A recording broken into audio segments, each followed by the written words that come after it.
40 litre দুধের cheese উঠিয়ে জামাইকে অবাক করে দিলাম। দেশি গরুর কাঁচা দুধের এই চিজ উঠিয়ে সংসারটাকেও সুখের করে নিলাম। এত পরিশ্রম করে দেখে তো জামাইয়ের চোখ কপালে উঠে গেল। আমি তো তাকে বললাম পরিশ্রম হলো সৌভাগ্যের চাবিকাঠি, পরিশ্রম না করলে এত মজার জিনিসগুলা কিভাবে তৈরি করব। আজকে আমি দেখিয়ে দিব আমার পরিশ্রমের ফল কিভাবে কাঁচা দুধের সরাসরি চিজ উঠানো যায়, যেটা কিনা 10 ফুট উপরে স্টিকি ভাবে উঠে যাবে। এত বেশি স্টিকি চিজ কখনো দেখেছেন কিনা আজকের রেসিপি না দেখলে বুঝতেই পারবেন না। চলুন দেখি নেই। ঝটপট পাত্রে নিয়ে নিচ্ছি 1.5 লিটার পরিমাণ কাঁচা দুধ। এই দুধটা অবশ্যই আপনারা কাঁচা দুধ নেবেন। জাল করা দুধ দিয়ে কিন্তু আপনার চিজ এত বেশি স্টিকি হবে না। চুলার হিটটাকে একদমই লো রেখে জাস্ট দুধটাকে হালকা গরম করে নিয়েছি। আঙ্গুলটা ডিপ করে রাখতে পারবেন, ঠিক এই অবস্থায় কিন্তু চুলা অফ করে দিতে হবে। জাল করে বলক উঠানোই যাবে না। এখন আমি দিয়ে দিলাম সিরকা।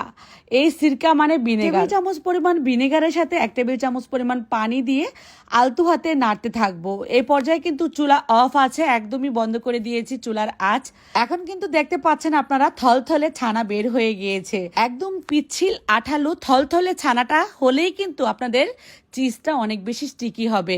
এখন আমি একটা পাতলা কাপড়ের মধ্যে নিয়ে নিলাম ছেঁকে।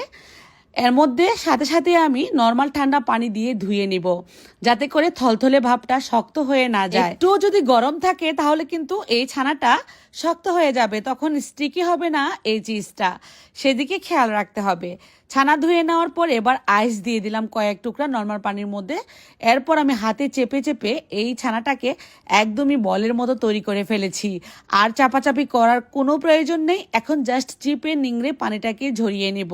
এই তো এখন আমি বের করে নিচ্ছি সোনার খনি আমাদের 10 ফুট উঁচুতে ওঠার মতো স্টিকি একটা চিজ। এখন র্যাপিং পেপারে এভাবে করে পেঁচিয়ে ডিপ ফ্রিজে রেখে দিলেই কিন্তু আপনার এত বেশি ইয়াম্মি স্টিকি মানে সুপার স্টিকি চিজটা তৈরি হয়ে যাবে। এর নাম দিয়েছি আমি সুলতানা মজরেলা চিজ। আপনাদের যদি এই চিজ লাগে অবশ্যই অর্ডার করে ফেলবেন উপরের দেওয়া নাম্বারে। এই চিজ পৌঁছে দিব আপনাদের বাসায়। তবে আর দেরি না করে অবশ্যই কল করে ফেলবেন, পেয়ে যাবেন সুপার স্টিকি এই মজরেলা চিজ। এত বেশি ইয়াম্মি এই চিজ খেলেই বুঝতে পারবেন। আমি এখন আপনাদেরকে একটু দেখিয়ে দিচ্ছি কতটা সফট আর কতটা স্টিকি হয়েছে, এটা ধরলেই কিন্তু বোঝা যায়। আর নাস্তাটা বানিয়ে দেখাবো আপনাদেরকে খুব সহজেই আপনারা কিভাবে নাস্তা বানাতে পারেন মজার মজার। এটা আপনারা গ্রেট করেও নিতে পারবেন, এভাবে করে স্লাইস করেও খেতে পারবেন। আমি একটা ছোটখাটো নাস্তা বানিয়ে দেখাচ্ছি আপনাদেরকে, খুবই মজার হবে এই নাস্তাটা, ছোট বড় সকলেই পছন্দ করবে। আমাদের এই বাটারও কিন্তু আপনারা পেয়ে যাবেন সুলভ মূল্যে, শুধুমাত্র সেই নাম্বারে কল করলেই পৌঁছে দেব। এই বাটারটাও খুবই ইয়াম্মি।